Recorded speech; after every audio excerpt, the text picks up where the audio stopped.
Alright guys, welcome back to talk football. And आज आप लोगों के लिए एक मेरे पास बहुत ही बेहतरीन न्यूज़ है। Xavi has decided to stay as the manager of FC Barcelona for one more season। But एक बात मुझे ये बताओ भाई, मैड्रिड फैंस क्यों इतने खुश हैं? मैड्रिड फैंस क्यों सेलिब्रेट कर रहे हैं हमारे साथ?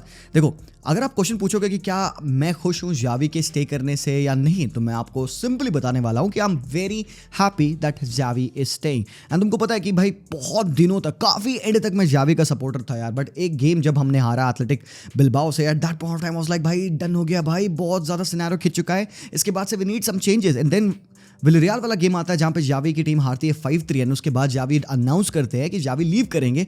एंड देन उसके बाद से हमारा क्लब जाता है 13 मैचेस अनबीटन स्ट्रीक पे, जहाँ पे हमने नापोली को हराया, हमने PSG को first leg of the champions league में हराया, although second leg wasn't that good and हम हार जाते हैं। एंड मैड्रिड से हम हारते हैं उस एल क्लासिको में, जहाँ पे काफ़ी सारी चीज़ें हुई थी। बट देन अगेन एक बार हाइंडसाइट में मैं देखता हूँ ना कि what Xavi has done for the club and कैसे उसने इस टीम को एक प्रोजेक्ट पे बिल्ड किया है। And I see the pros and I weigh the cons and I find out कि भाई Xavi से बेटर मैनेजर हमारी टीम के लिए भी करेंटली नहीं है, with the financial resources that we have got, with the upcoming players that we have got in our teams and with the share dedication जिसकी वजह से ये प्लेयर्स Xavi के लिए खेलने के लिए रेडी हैं। And to be really honest guys, आपको पता है क्या, Xavi ने जब ये डिसीजन लिया कि वो अपने क्लब छोड़ के जाने वाले सीजन के बाद, तो काफ़ी सारे प्लेयर्स थे ना, मैचेस के बाद, ट्रेनिंग सेशंस के बाद Xavi के केबिन में जाते थे और उनसे रिक्वेस्ट करते थे कि यार भाई चंगा यार, छोड़ क्यों परेशान हो रहा है, रुक जा। मतलब समझ रहे हो, they were trying to convince Xavi in their ways, in their own ways कि भाई we need you over here, just stay, हम कुछ भी करेंगे, will try to play for the team. And भाई ये दिखा है पिच पे। And yes there have been odd matches जहाँ पे बारसा बहुत बुरा फुटबॉल खेली है, and yes there have been games जहाँ पे हमने टॉप टीमों के अगेंस्ट हागा है, वेरी वेरी ट्रू यार। बट इसका सिर्फ Xavi रीजन नहीं है, and it's not just about Xavi that we were so poor in those matches. तो यार अगर आप खुश हो यहाँ पे, अगर मैड्रिड फैंस खुश है कि Xavi स्टे कर रहे हैं,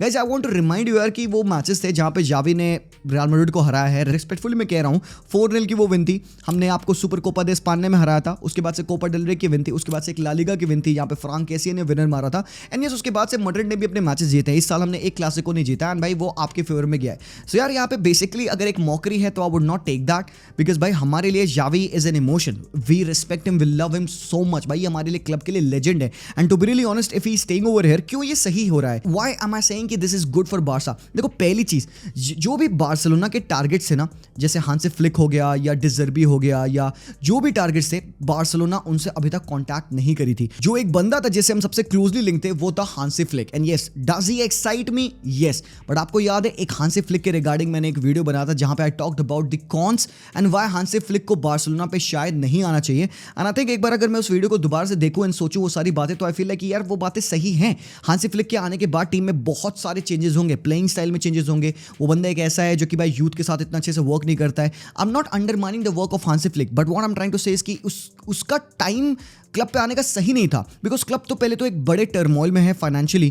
क्लब जिस हिसाब से रन होता है वो रन होता है because of our youth players, and Hansi Flick is not one manager who would depend too much on the youth. उसको वो क्वालिटी प्लेयर्स चाहिए, अपने स्टाइल के रिगार्डिंग उसको वो प्लेयर्स चाहिए। एंड भाई Barcelona wouldn't have done that, because अगर हांसी फ्लिक आते, आई डोंट थिंक सो कि यार बार्सिलोना उसको 3-4-5 साल का कॉन्ट्रैक्ट दी होती। It would have been a short term contract, and short term contract and short term एक ट्रांजिशन के लिए टीम में इतने बड़े चेंजेस करना सही नहीं होता। So what is the next step from over here? देखो, बीइंग अ बार्सा फैन, मैं चाहता हूँ मेरी टीम है ना वो थोड़ा सा डिफरेंट फुटबॉल खेले। Yes, we have seen how Xavi plays his team, we have seen कि पिछले साल we can be defensively very very solid. हम काफ़ी सारे हराम बॉल भी फुटबॉल खेले हैं पिछले साल and we won the league. इस बार देयर हैव बीन मोमेंट जहाँ पे भाई हमने बथेरे गोल्स खाए हैं, बहुत ज़्यादा ओपन थे हम, and it was not good, and a lot of times we play pathetic football. But it's not just because of Xavi's poor tactical ability, it is because we did not have such quality players in our team. हमारे पास एक सबसे पहली बात, एक DM missing था। हमने 3.5 million खर्च किया था पिछले साल and we got Oral Romeu। तो इस साल क्या डिफरेंट होगा, इस बार क्या डिफरेंट होगा? देखो, Xavi के स्टे करने से सबसे बड़ा प्रो है कि भाई हमें इधर उधर मैनेजर्स के सर्च पे नहीं जाना पड़ेगा, पहली बात। और क्योंकि Xavi स्टे कर रहे हैं तो आज से ही हम अपने क्लब के रिबिल्ड के बारे में प्लानिंग स्टार्ट कर सकते हैं। अगले साल की प्रिपरेशन हम आज से ही स्टार्ट कर सकते हैं, कोई डिले नहीं होगा। एंड Xavi से बेटर कोई मैनेजर नहीं है जो कि करंटली इस क्लब को जानता हो या फिर हमारे बार्सिलोना के स्क्वाड को जानता हो। एंड Xavi के पास एक ड्रेसिंग रूम का बहुत ही तगड़ा कंट्रोल है। फिर दूसरी बात यह है कि Xavi को रिक्वायरमेंट्स किस चीज़ की पड़ेगी। अब देखो भाई, ये it has to go both ways. अब कुछ चीज़ें हैं जो कि Xavi बार्सिलोना के लिए करेंगे एंड कुछ चीज़ें हैं जो कि बारसा बोर्ड लपोटा यहाँ पे Xavi के लिए करेंगे। हमने यूस्ट को सुना बात करते हुए, उन्होंने कहा भाई मैड्रिड के मैच के बाद से काफ़ी सारी डिसअपॉइंटमेंट थी क्लब में, काफ़ी सारी बातचीत हुई है, बट एक चीज़ सर्टेन थी कि भाई we all wanted Xavi to stay as a manager because भाई हम Xavi में बिलीव करते हैं। तो भाई जब कल अनाउंसमेंट हुआ कि भाई जावी स्टे करेंगे तो उन्होंने एक बात बोली, the project continues and with the home grown players. So आप समझ रहे हो सबसे ज्यादा इंपॉर्टेंस हम यहाँ पे किस पे दे रहे हैं, होम ग्रोन प्लेयर्स पे दे रहे हैं। एंड भाई जावी से अच्छा मैनेजर नहीं हो सकता कि होम ग्रोन प्लेयर्स को वो एट द फ्रंट लाए। हमने देखा यमाल के साथ, हेक्टर फोर्ड के साथ, कुबार्सी के साथ, उसने कसाडो को भी स्टार्ट दी, मिकेल फाय हमारे पास टीम में, गिली फर्नांडिस। तो ये काफी ऐसे यंग प्लेयर्स हैं ना जो मुझे लगता है कि आगे आने वाले टाइम में बार्सिलोना के लिए बहुत इंपॉर्टेंट होने वाले हैं। एंड जावी से अच्छा मैनेजर नहीं हो सकता इन प्लेयर्स को फर्निश करने के लिए। एंड यस, अब जावी क्या करेंगे यहाँ पे बार्सा के लिए, देखो गाइस जैसी रिपोर्ट्स थी, अभी ये कंफर्म नहीं है, रिपोर्ट्स ये थी कि बार्सिलोना बोर्ड ने रिक्वेस्ट किया कि भाई जावी पहले अपना असिस्टेंट मैनेजर चेंज करें और फिजिकल ट्रेनर चेंज करें। तो ये दो मेजर चेंजेस है जो कि जावी को अपने स्क्वाड में, अपने स्टाफ में करने पड़ेंगे। असिस्टेंट मैनेजर हमारे कौन है, ऑस्कर हर्नांडेज, जो कि जावी के भाई हैं। तो पहले तो बोर्ड चाहता है भाई हम एक और बढ़िया एक असिस्टेंट मैनेजर लाएं। तो गाइस यहाँ पे बात हुई थी डोमिनिक टोरेंट की। अब ये कौन है डोमिनिक टोरेंट? अगर बार्सा के असिस्टेंट मैनेजर बनते हैं, it would be very good for us, because इस बंदे के पास एक्सपीरियंस है टू मैनेज टॉप क्लब्स। उन्होंने पेप ग्वार्डियोला के अंडर वो असिस्टेंट का रोल प्ले किए थे, बार्सिलोना पे, बायर्न म्यूनिच पे, मैनचेस्टर सिटी पे। He was the guy who was the assistant to Pep Guardiola. तो एक एक्सपीरियंस के साथ, एक क्वालिटी के साथ वो आते हैं and he would be a definite upgrade on Oscar Hernandez. ठीक है भाई, ऑस्कर हर्नांडेज ने इस साल जितने भी मैचेस मैनेज किए हैं, हम वो मैचेस हारे नहीं है, बट दैट डजंट मीन कि हम उस क्वालिटी को अपग्रेड नहीं कर सकते। मैं हर बार ये बात कहता हूं कि बार्सिलोना को मीडियोक्रिटी के लिए सेटल कभी नहीं होना चाहिए। एंड आई एम हैप्पी कि डोमिनिक टोरेंट एक ऐसे मैनेजर हैं, असिस्टेंट हैं, जिसको कि बार्सिलोना चाहती है कि वो असिस्टेंट मैनेजर जावी के बने। And because he has got the links to Barcelona, Pep style से वो वाकिफ है, तो उनको पता है कि भाई जावी कैसा फुटबॉल खिलाएगा and he would help Barcelona, he would help Xavi. सो भाई मैं नहीं चाहता हमारे क्लब ना कोई येस मैन हो कि येस सर कर दिया, हर चीज पे येस सर कर दिया। We need someone in the even in the assistant role and हर एक जगह पे जो कि क्वेश्चन करे, जो कि क्लब को और बेहतर लेवल पे पुश कर पाए। सो यहाँ पे डोमिनिक टोरेंट के लिए मेरा तो भाई सिग्नेचर है, I am all in for this guy. But इसके बाद और भी चीजें आती है। अब यहाँ पे आता है भाई हमारे क्लब का फाइनेंस कैसे हम संभालेंगे। अब देखो मैंने पता किया यहाँ पे बार्सिलोना का जो फाइनेंशियल स्ट्रक्चर है अभी काफी ज्यादा मेस में। हमारा जो वेज कैप है वो है 204 मिलियन, पहले वो 270 था, उससे पहले वो 600 के ऊपर था, तो वो काफी ज्यादा फॉल डाउन करके 204 मिलियन हो गया हमारा फाइनेंशियल वेज कैप। एक्चुअली में जो हम वेजेस दे रहे हैं वो कितनी है, 500 मिलियन के ऊपर है। तो ये जो 300 मिलियन यूरोस का गैप है, इतना बड़ा गैप है, उसको हम कैसे भरेंगे? अब ये हमारा वेज बिल इतना हाई कैसे हुआ? हमने एक बहुत ही सही तरीके से काम किया, हमने मेसी को जाने दिया, जॉर्डी अल्बा, बुस्केट्स, ये जो सारे हेवी वेजेस अर्नर थे हमने उनको जाने दिया। बट गाइस प्रॉब्लम ये है हमारी वेज हाई इसलिए क्योंकि इन सारे प्लेयर्स की जो डिफर्ड वेजेस है वो अभी करंट वेज में हमारे फिट बैठी हुई हैं। सो जो हमारी वेज बिल अभी करेंटली 505 मिलियन यूरोज है, इसमें इनकी डिफर्ड वेजेस भी एडेड है। तो अगर आप इनकी डिफर्ड वेजेस हटा दो तो हमारी जो एक्चुअल सैलरी कैप है वो बहुत ज्यादा हाई नहीं होगा। सो भाई लपोटा कॉन्फिडेंट है, हेक्टर यूस्ट कॉन्फिडेंट है कि भाई हम उस 1:1 रेशियो में आ जाएंगे। अब 1:1 रेशियो क्या है? जब आपका सैलरी कैप से मैच कर जाता है या उसके अंडर रहता है तो आप 1:1 रेशियो में ऑपरेट करते हो। For example, for every 10 million euros that you earn, you are able to spend those 10 million euros. मतलब फॉर एग्जांपल आपने अगर फ्रेंकी डियोंग को 100 मिलियन यूरोस में बेचा तो आप पूरे 100 मिलियन यूरोस स्पेंड कर सकते हो इन दी ट्रांसफर्स। अगर आप सैलरी वेज कैप से ऊपर हो तो आप 1:4 या 1:3 रेशियो में वर्क करते हो। मतलब अगर आपने 100 मिलियन में फ्रेंकी डियोंग को सेल किया तो भाई आप या तो 30 या तो 40 मिलियन यूरोज ही इस्तेमाल कर पाओगे उसका इन दी सिग्नेचर ऑफ द प्लेयर्स। तो अभी बार्सिलोना पे सबसे बड़ा क्वेश्चन है कि भाई वो अपने वेज बिल को 1:1 में कैसे लाएंगे। एंड गाइस इसकी रिपोर्ट है यहाँ पे कि भाई जो भी हमारा करंट रेवेन्यू मॉडल है, जो भी करंट रेवेन्यू हम इस सीजन में पा पाएंगे एंड जो हमारा एक बहुत बड़ा एसेट है लिबरो फुटबॉल फाइनेंस को हमने बार्सा स्टूडियो 49% बेचा था, उसका पैसा नहीं हमें भी आया है। और खासकर बार्सिलोना एक स्पोर्टिंग डील में जाने वाली है विद नाइकी, जहां पे नाइकी हमें एक बोनस 100 मिलियन यूरोस का देगा और वो डील होगी फॉर 120 मिलियन यूरोस पर सीजन।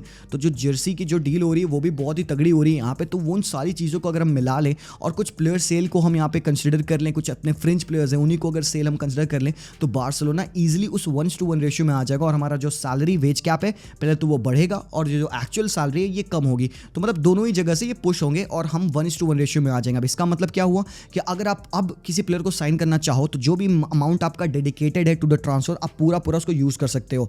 बट अगर हमने वो नहीं कर पाया, अगर हमारा सैलरी वेज कैप कम नहीं हो पाया तो भाई दिक्कत होगी। मतलब आपको फिर प्लेयर सेल करने पड़ेंगे वरना फिर आप प्लेयर्स रजिस्टर नहीं कर पाओगे अगले साल। ये बहुत बड़ी दिक्कत होती है भाई बार्सिलोना को। सो अभी भाई जावी स्टे कर रहे हैं बट यहाँ पे अब रिपोर्ट्स है कि फ्रेंकी डियोंग को मोस्ट प्रोबेबली सेल किया जाएगा। देखो भाई फ्रेंकी 26 साल के हो चुके हैं एंड भाई फ्रेंकी भाई जो भी कह लो भाई he is an amazing player, I love that guy, I would want him to stay. But अगर कोई एक प्लेयर है मेरे पूरे टीम में जिसको हम सेल करके एक अच्छी कंसिडरेबल अमाउंट जनरेट कर सकते हैं and it would not hurt our team, I think it is going to be Frenkie de Jong. मैं क्यों नहीं अराउjo का नाम ले रहा हूं यहाँ पे, बिकॉज यस लोग कहेंगे अरे भाई अराउjo को सेल कर दो, डिफेंस में हमारे पास है कुंडे कर लेंगे काम, बट ब्रो अराउjo बहुत इंपॉर्टेंट है हमारे लिए। लोगों को अराउjo का कौन सा रूप दिखता है, जो उसने वो टैकल मारा था, वो red card, but guys we forget the ways in which Araujo has saved us so many times against Vinicius Junior. भूल गए सब लोग, भूल गए।